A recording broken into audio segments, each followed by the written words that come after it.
something to be the subject of a biopic. It makes you realize how short life is when they cut out the boring bits. Yet time, I have learned, is relative to the velocity of observers and to the veracity of doctors. When I was diagnosed with ALS, they told me I had 2 years to live. That was 51 years ago.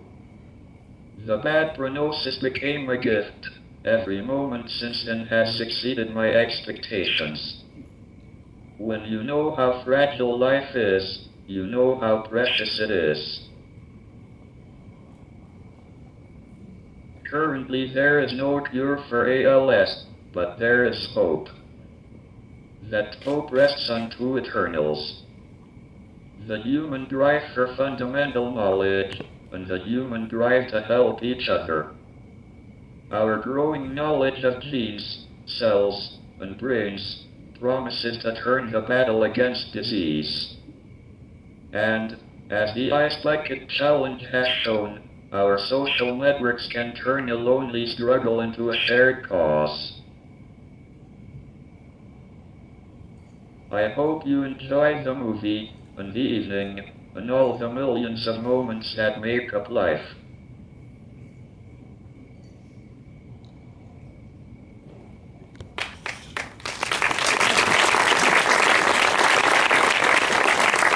So although Stephen is not here with us, we are lucky to have Eddie Redmayne, who plays Stephen Hawking in the movie, and I want to invite him now to say a few words ahead of the movie.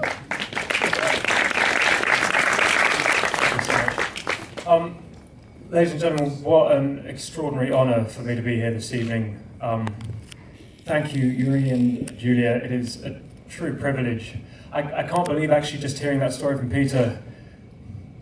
While I was trying to prepare for this role, there is footage of Stephen from the 80s, but there is very little footage, in fact none, that I could find other than photographs from before then.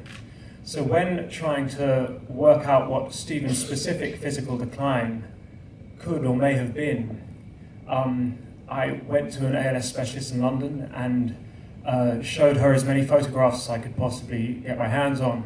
But that video of the zero gravity ended up being the key, because you could see what was upper neuron and what was lower neuron. And the euphoria in his face as he's doing that was always something that stayed in sort of firmly lodged in my mind.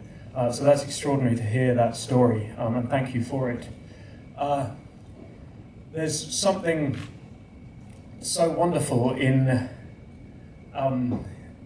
this room where the per capita innovation quota is so extraordinary, to be showing a film about someone that himself was and remains a forward thinker.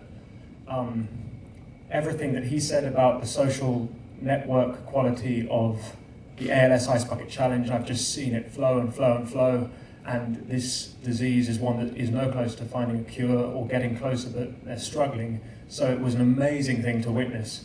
But above and beyond, Stephen, for me, and Jane were people that live forward. They live passionately, they live with humour, wit and excitement, and it was a great honour for me to have the opportunity to play him. I hope you enjoy the film, and I think we're seeing you afterwards maybe to answer a few questions if you have any. Thank you. See you.